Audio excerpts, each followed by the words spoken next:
उनको तो एसडीएम कहना चाहिए, एसडीएम साहब लीगल काम करो, मैं आपके साथ हूं। जी जी। बिना लड़े 27 का चुनाव कोई हरा देगा तो मैं शिवनाथपुर गांव छोड़ दूंगा, लेकिन ये एसडीएम को 2027 तक इनको रखना होगा और पूरी छूट देनी होगी कि आप काम करो, मैं आपके साथ हूं। अवैध प्लाटिंग भी हुई है रुदौली में। नमस्कार, जैसे 2027 का चुनाव जैसे जैसे नज़दीक आ रहा है, सरगर्मियां बढ़ती जा रही हैं, वैसे अयोध्या में रुदौली विधानसभा का एसडीएम और विधायक के बीच जो विवाद है धीरे धीरे तूल पकड़ता जा रहा है। आम जनमानस से ये बात वहीं तक नहीं रह गई। उसके बाद धर्माचार्यों ने मोर्चा संभाला। इस समय हम हैं कुमारगंज मिल्कीपुर क्षेत्र के सबसे बड़े समाजसेवी राजन पांडे भैया जी के पास। अपनी स्पष्टवादिता के लिए आप जाने जाते हैं और हर बिंदुओं पर आप बात करते हैं। सबसे बड़ी चीज़ है कि हम लोग जैसे पत्रकारों का स्वभाव होता है कि सबसे पहले लोग पूछ लेते हैं भैया क्या पूछेंगे, आप कहते हैं भैया जो पूछना हो वो पूछिए। ये आपके अंदर विशेषता है। भैया अयोध्या दर्पण में स्वागत है आपका। बहुत बहुत धन्यवाद गुरुजी, सादर प्रणाम। इतनी दूर से चल के आप हमारी बातों को आगे तक पहुंचाने के लिए आए। जी, ये बताएं कि रुदौली में जो विचित्र स्थिति इस समय पैदा हो गई है, इसके बारे में आप क्या कहना चाहेंगे? देखिए, मेरा जो अपना विचार है गुरुजी, मेरा अपना विचार ये है कि अगर एक ईमानदार अफसर आया है तो उसको हमारी नेताओं को प्रोटेक्शन देना चाहिए। जी जी। वो कहीं ना कहीं उसको आत्मबल मिलेगा। जी। अच्छा काम करने के लिए उन्हें आगे उनका मनोबल काम करेगा। जी। अगर उनको दबा दिया जाएगा, उनके अंदर ये भावना आएगी कि आखिर अच्छा काम करने के लिए मुझे पुरस्कृत होना चाहिए, तो मुझे दबाया क्यों जा रहा है। जी जी। मैं किसी का नाम नहीं लेते हुए, अगर इन नेताओं की जगह मैं होता तो मैं कहता एसडीएम साहब आपको खुली छूट है, जितनी ताकत से आप काम करो, मुख्यमंत्री जी तक मैं जाके आपकी पैरवी करूंगा, आप ईमानदारी से जनता का काम करिए, जनता की भलाई हो, मैं हाथ पैर धो के घर में आराम करूंगा, जनता मेरे पास ना आएगी, मुझे तो आराम है, मैं अपने बच्चों के पास आराम से ऐसा आराम करूंगा, मौजी जिंदगी जीऊंगा, आप तहसील संभालो, हम घर बैठेंगे आराम से। लेकिन ईमानदारी से काम करने वाला नेता, ईमानदारी से काम करने वाला व्यक्ति लोगों की आंख में चुभता है, इसका मुझे मलाल है, इसका मुझे कष्ट है। ऐसा नहीं होना चाहिए।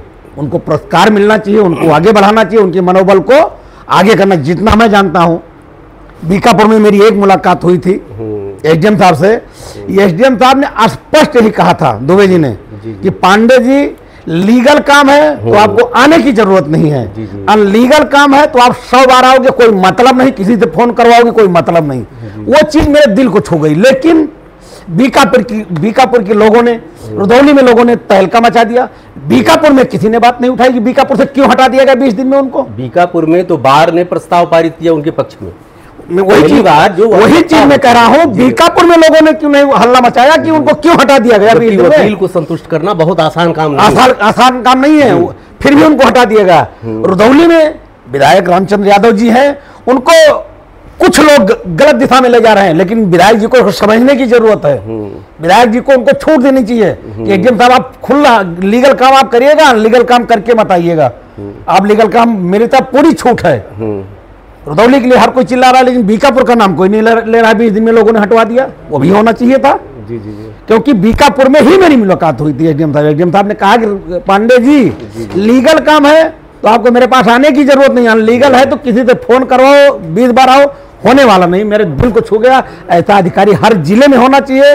मैं प्रदेश के मुख्यमंत्री जी से मांग करता हूं, अगर इसी तरह का अधिकारी आपके हर जिले में हो जाए तो भाजपा की सरकार को अगले 100 साल तक कोई हिला नहीं सकता है।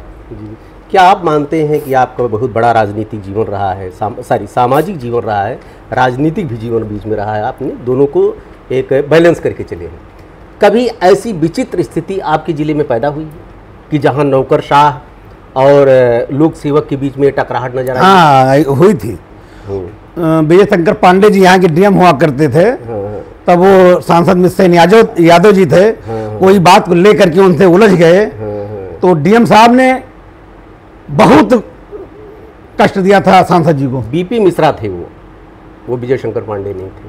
अच्छा, बीपी मिश्रा साहब थे। हाँ, बीपी मिश्रा साहब थे। हाँ, कई मुकदमा लिखवाए थे, जिला बदर कर दिए थे, बड़ी बड़ी कार्रवाई किए थे। इसके पीछे क्या रहस्य आपको नजर आता है कि विधायक जी क्यों इशू बना लिए? जो इशू कुछ नहीं है, जो गलत काम करने वाले लोग उनके इर्द गिर्द हैं, वो लोग उनको लेकिन जैसे मैं विधायक हूं तो मुझे सोचना चाहिए कि हाँ मेरा हित है, अहित है। उनको तो एसडीएम कहना चाहिए, एसडीएम साहब लीगल काम करो, मैं आपके साथ हूं। जी जी।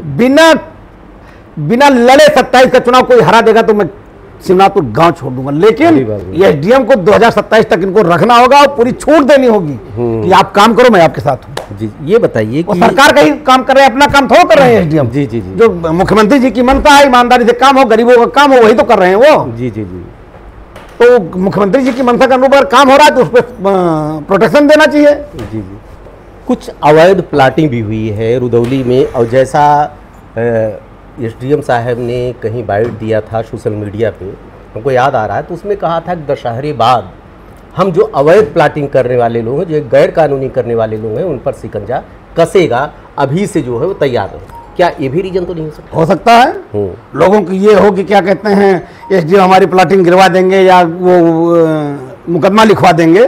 बहुत सारे रीजन हैं। ईमानदारी से काम करने वाला व्यक्ति कभी कायदे से नहीं रहने पाता है। आप दूर मत जाइए, हम ही को ले लीजिए, मैं किसी से लेके समाज सेवा करता हूँ। आप तो पूरे जिले में घूम के देखते हैं, जिस नेता से बात करते होंगे वही नेता मेरा नाम आने पर उसका चेहरा बदल जाता होगा। 1 रुपए, मैं आपके लाइव से बोल रहा हूँ, जी जी जी। 1 रुपए किसी से अगर लेके आज तक मैंने किया हो तो आप गुरुजी उसको मैं लाइव से बोल रहा हूँ, ठोक के बोलो लेके चले आइए मेरे पास। 20-25 साल से खारिज दाखिल नहीं हुई रुदौली में, लोग जमीन खरीदे हैं, इधर उधर दौड़ रहे हैं, क्या कहेंगे इसके? ये बहुत गलत है।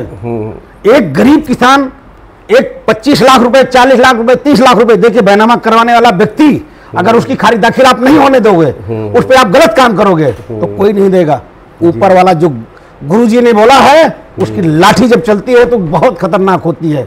जब उसकी लाठी चलेगी तो ढूंढने में रास्ता नहीं मिलेगा। इसलिए हमेशा ईमान का काम करना चाहिए, ईमान से समझौता नहीं करना चाहिए। मेरा दुश्मन भी है, मैं अपने को बता रहा हूँ, उसका भी मैं अहित नहीं ये कहता हूँ कि उसका अहित हो जाए, क्योंकि वो गलत है। उसके माँ बाप, उसके भाई, उसके बच्चे, उसकी बीवी, वो गलत नहीं है।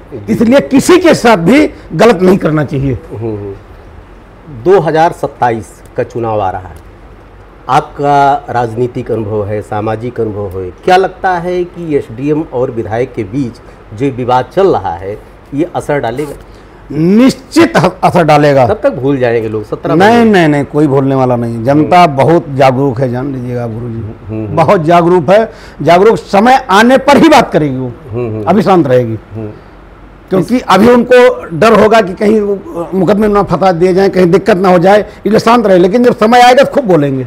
जी जी। हाँ, तो क्या लगता है कि इसमें किसका अहित होने जा रहा है? इसमें किसी का हित नहीं होगा। अधिकारी जो ईमानदार होता है उसी का हित हो जाता है। 2027 का चुनाव पे इस घटना का निश्चित रूप से असर पड़ने जा रहा है। रुदौली में जो एसडीएम और विधायक के बीच विवाद होता है, क्योंकि अतीत कभी पीछा नहीं छोड़ता, वो जन्म जन्मांतर तक आपके साथ में चलता है। हमारे साथ बात की राजन पांडे भैया जी, अपनी स्पष्ट बाध्यता के लिए आप जाने जाते हैं, इसीलिए आपके पास मैं आया। देखते रहिए अयोध्या दर्पण, ढेर सारी शुभकामनाएं। बहुत धन्यवाद।